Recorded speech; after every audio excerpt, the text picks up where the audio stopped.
మెదక్ జిల్లా నిజాంపేట మండలం రజాక్పల్లి గ్రామంలో కేంద్ర బృందం సభ్యులు పర్యటించారు. జలజీవన్ మిషన్లో భాగంగా గ్రామాల్లో పర్యటించిన అధికారులు ప్రభుత్వం ద్వారా ప్రజలకు అందుతున్న మిషన్ భగీరథ నీటి సరఫరా విషయాలను అడిగి తెలుసుకున్నారు. మిషన్ భగీరథ నీటి నాణ్యతను వారు పరిశీలించారు. ప్రతి ఒక్కరికి స్వచ్ఛమైన తాగునీరు అందించాలనే లక్ష్యంతో ప్రభుత్వం తీసుకొచ్చిన మిషన్ భగీరథ నీటిని ఇంటింటికి సరఫరా చేసేందుకు కృషి చేస్తున్నామని ఈ సందర్భంగా వారు తెలిపారు. ఈ కార్యక్రమంలో నిజాంపేట ఆర్డబ్ల్యూఎస్ ఏఈ భిక్షపతితో పాటు కేంద్ర బృందం సభ్యులు పాల్గొన్నారు.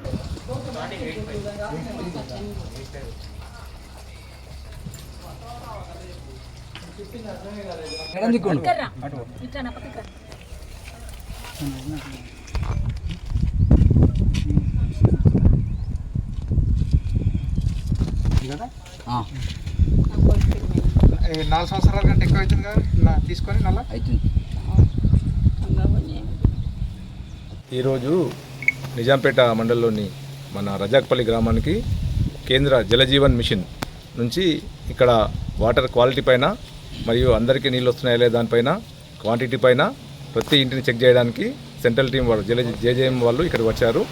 దానిలో భాగంగా ఈరోజు కొన్ని గృహాలను సందర్శించి వారిని అక్కడ ఇంటి దగ్గర నీటిని పరీక్ష చేస్తూ మరియు వాటి యొక్క వివరాలు వాళ్ళందరినీ అడుగుతున్నారు, మీకు నీళ్ళు ఎలా వస్తున్నాయి అని. ఈ మండలం మొత్తంలో మనకి నిజాంపేట మండలంలో 2 గ్రామాలు ఈరోజు రజాక్పల్లి అవుతుంది, 9th నాడు బచ్చిరాజపల్లి ఆ గ్రామంలో మొత్తం విలేజ్ అంతా తిరుగుకుంటూ పరీక్షలు చేస్తారు.